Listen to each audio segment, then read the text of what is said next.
Okay, we're officially live streaming. I just invited Emily to walk over if she can't get on.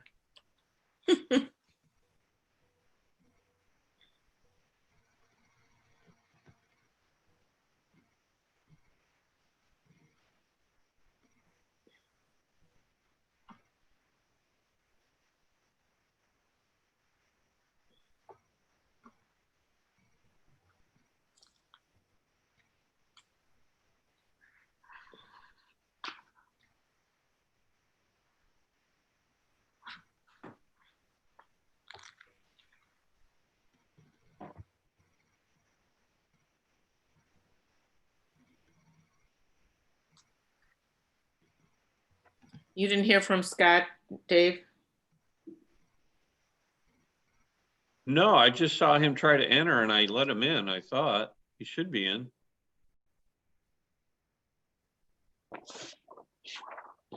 Oh, there he is. There's Chris.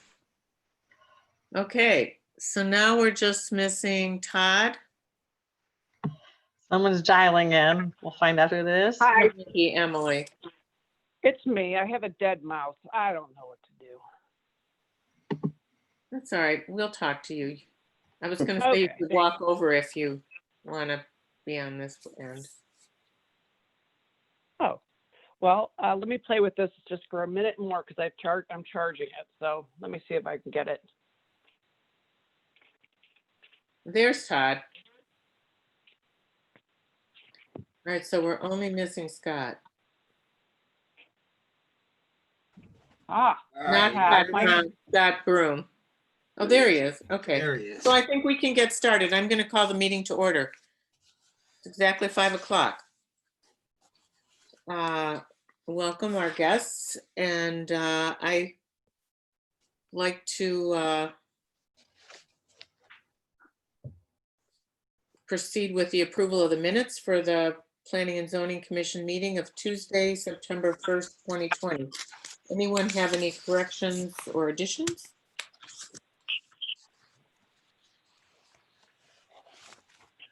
Nope. I'll move Motion approval. for approval? Second? Second, Mrs. Sog, Yes. Mrs. Burke, yes. Mr. Broom, Yes. Mrs. Hamilton, yes. Mr. Deacon, Yes. Mr. Steinbrink. Yes. Okay, thank you. Number 2 on our agenda is the lot consolidation for the Gregorian property at 7901 Mayfield Road. Josh Edgel, Gem Construction.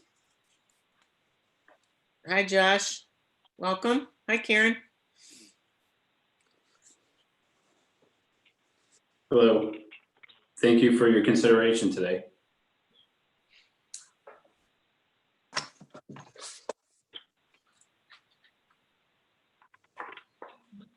Did you guys have any questions on the information I provided? Anyone have questions? I did not. No. Has the plat been submitted to the county for review yet? And have you gotten any comments back? I'm sorry, I didn't hear. I couldn't hear you. Has the plat been submitted to the county for review at this point in time? We have not. Okay. So prior to final recording, it'll need to be submitted to the county for technical review, and then both the county and I will need to sign off on it so that it's approved. Okay.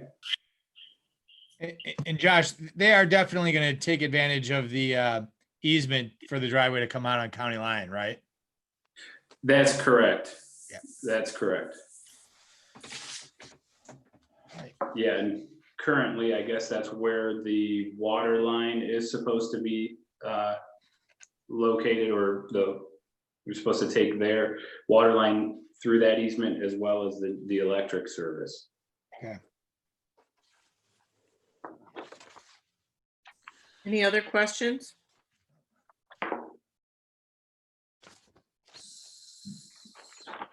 So Todd, I was looking at what we did last time.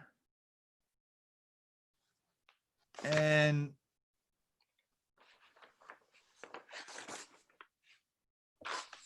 it's just a motion to approve the proposed boundary realignment. Right. Yes, technically a consolidation plat. Okay. So I'll make a motion that we approve the consolidation plat as submitted. Venus, w- Wyatt. As Got my dogs submitted, going. what's the address here for 7901 Mayfield Road? As submitted. I need a second. Second. That was Craig. Mrs. Sog, Yes. Mrs. Burke, Yes. Mr. Broom, Yes. Mrs. Hamilton, Yes. Mr. Deacon, Yes. Mr. Steinbrink. Yes.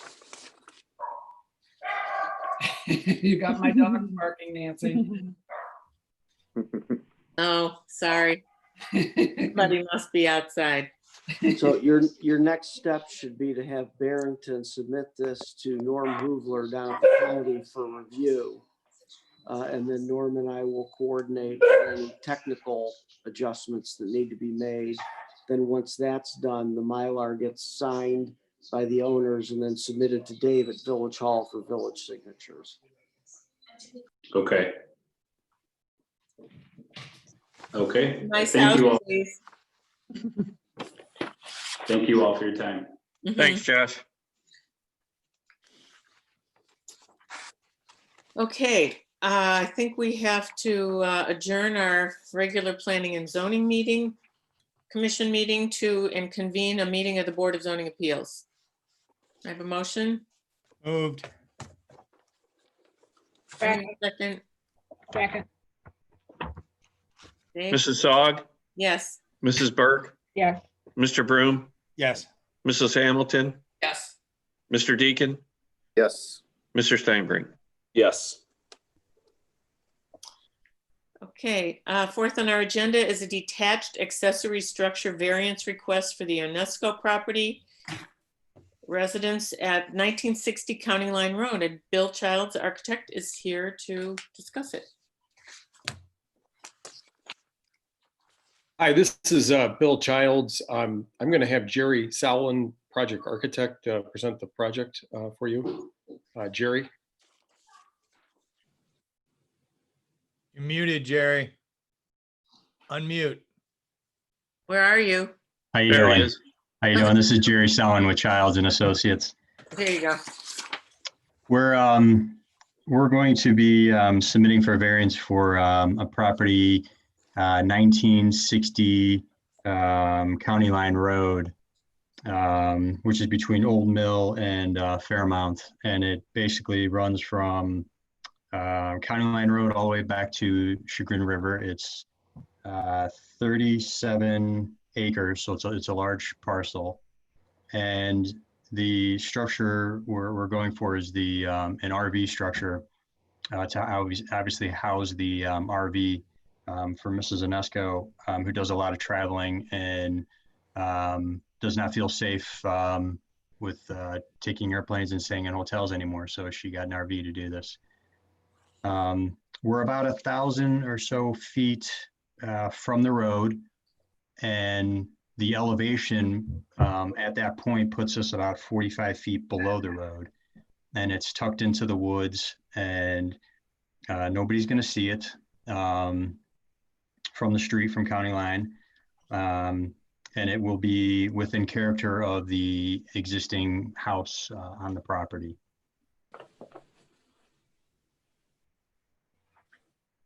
I'm assuming that Scott Brown cannot see it from his property.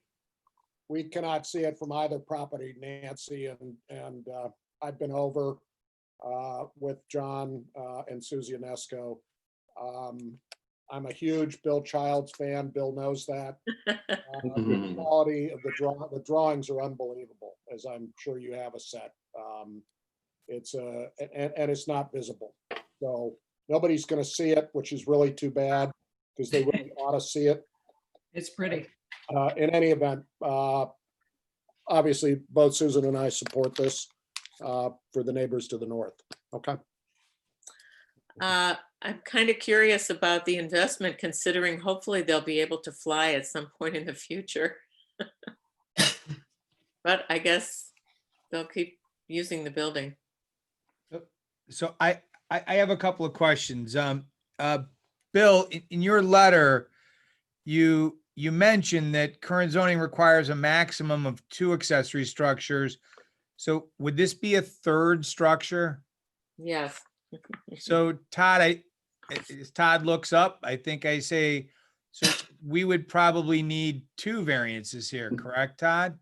No, that's not correct. If you read the provision, it actually applies to tool sheds and not having more than 2 of those smaller tool shed buildings.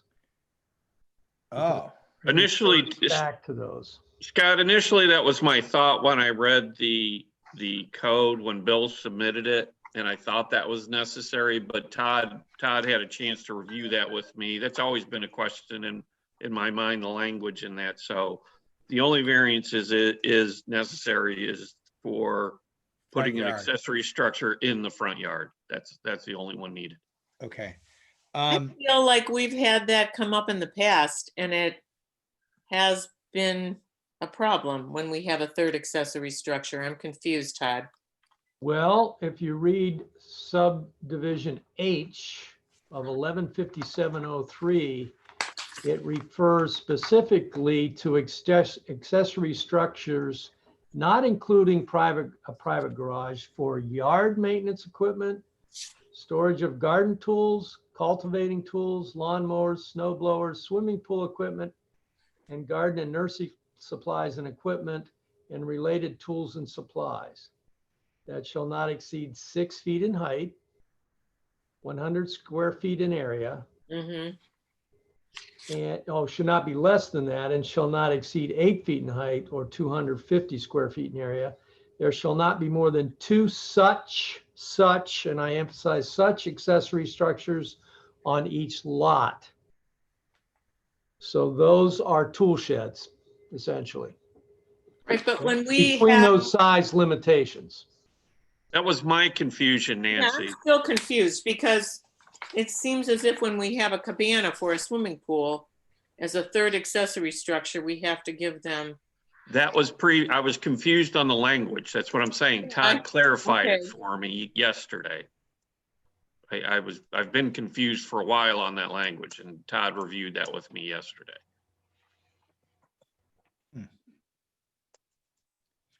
Okay. And then now I have one other question, Todd, and I want to make sure that whether we need to elicit any facts on this or not. And I'm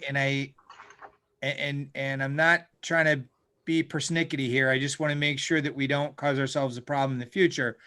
I mean, the purpose of the RV is for traveling and during business, but I'm assuming that they're going to own it personally, and we're not somehow violating a store, trade, or business. Well, I suppose that's a good question. My guess is that I don't know if they operate a business out of the home. I don't know whether the RV is owned by the business, perhaps. I could just comment, she's a photographer and shoots photography all over the country and the world. That's pretty much her job. Mr. Nesco has indicated to me that he was going to keep the RV for maybe 3 to 5 years, and hopefully when the pandemic's over, and possibly just, sell it or get rid of it. It was really to help her continue on with her photography during this COVID time. Okay.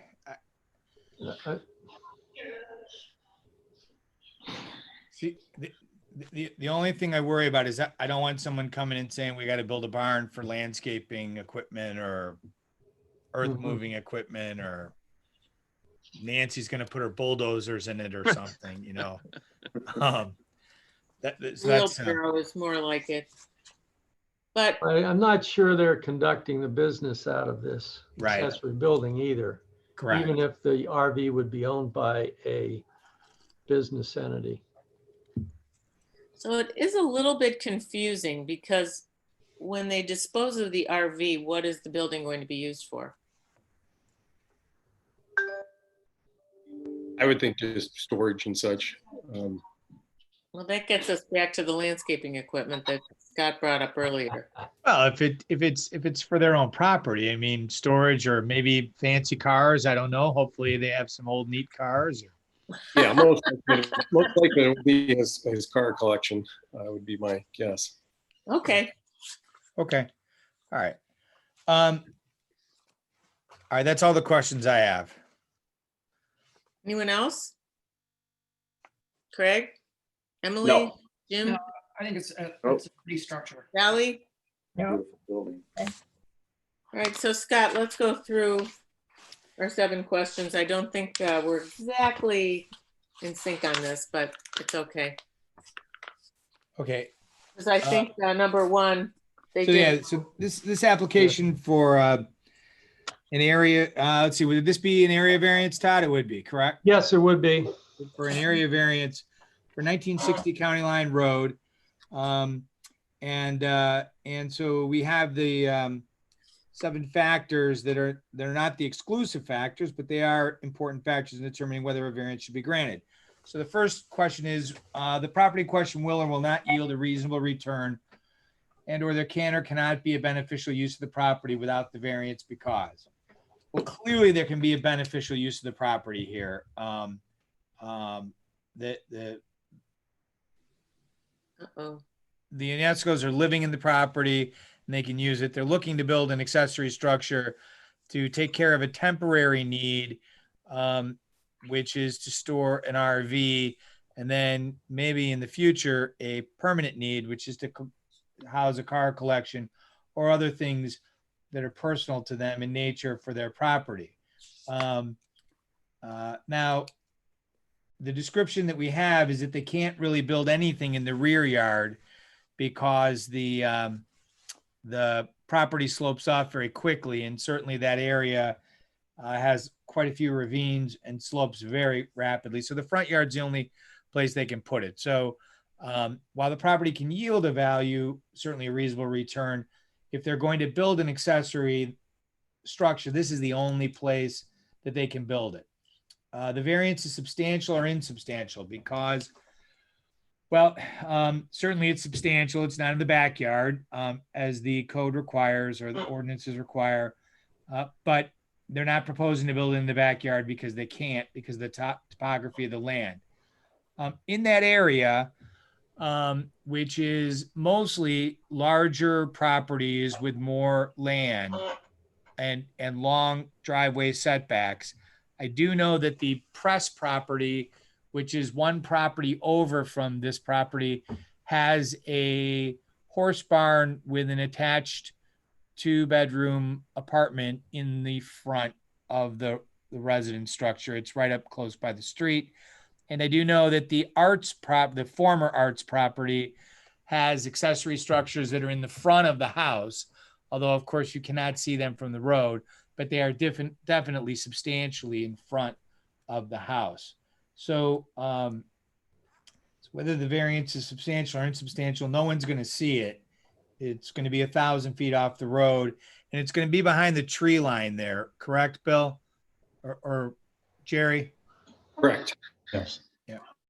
And I think we've all been to the property, so we know the topography pretty well. Yep. The essential character of the neighborhood would or would not be substantially altered, or adjoining properties would or would not suffer substantial detriment as a result of the variance. But clearly, because of the Press property, the Arts property, and the nature of those properties, I don't think the essential character of the neighborhood would be substantially altered. And the adjoining property owners are in favor of this. And so I don't believe there'll be any substantial detriment to their properties. Variance would or would not adversely affect the delivery of governmental services, water, sewer, garbage. That's not going to be an issue. The applicant purchased the property with or without knowledge of the zoning restriction. Clearly, they purchased it with knowledge of the zoning restriction. But my only comment on that again would be, there is no place in the rear of the house to build anything. The applicant's predicament feasibly can or cannot be resolved through some other method other than a variance.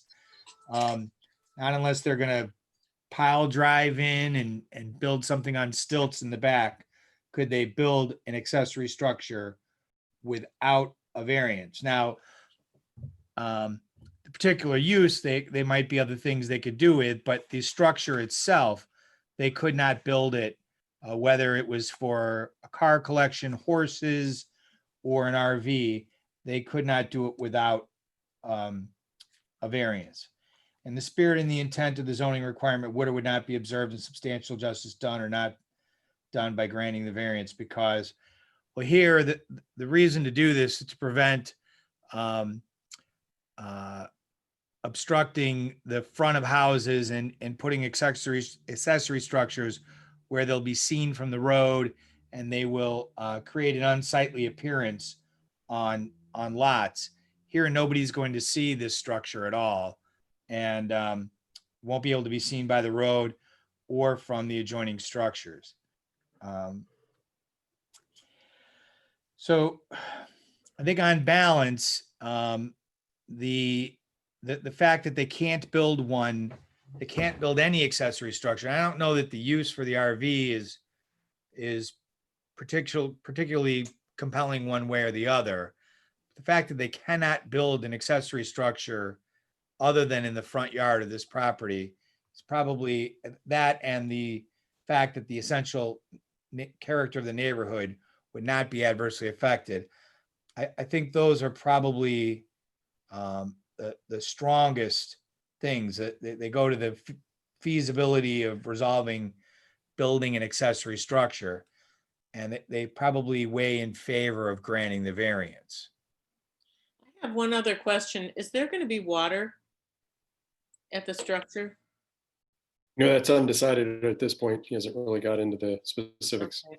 No, I just want to make sure that it can't be used as a rental at some point in the future. Okay. Scott, I don't know if you have a second, but I would propose a couple of conditions, one of which Nancy just mentioned, and that is that it not be used as a habitable structure. Number one, and number two, that it not be used to operate a store trader business. Okay. Okay. Habitable structure for people. Yeah. Yes. So I guess in considering this, We have I would, a guest house on the property already, as I remember, don't they? Right. Bill, don't they? Yeah, there's a house on the property. That's correct. Yeah, I think there is already a guest house, but we have a lot of controversy about these issues in the village, so Yeah. I want to make sure we cover that. all right, in light of those facts, I would move for approval of a variance for construction of an accessory structure in the front yard, based upon, with the following conditions: that the structure cannot be used as a habitable structure for people, and the property owners cannot operate a store, trade, or business out of the structure. And do we need to put the measurements on that it be at least a certain distance from the street? I would just incorporate the plan that has been submitted for this. All right, and that we would incorporate that the approval of the variance is based upon and premised upon the structure being built in accordance with the plan that is submitted in support of the request for a variance. Good. And second? Second. Mrs. Aug, Yes. Mrs. Burke, Yes. Mr. Broom, Yes. Mrs. Hamilton, Yes. Mr. Deacon, Yes. Mr. Steinbrink. Yes. All right. Well, I think go and make this a beautiful place as Scott Brown suggested. Well, thank you very much. Appreciate your time. Mhm. Thank you. And Thank you, everyone. That Nancy. concludes our meeting. Thank you, everyone. Thanks. Thanks, guys. Bye-bye. Bye. Thanks, everybody.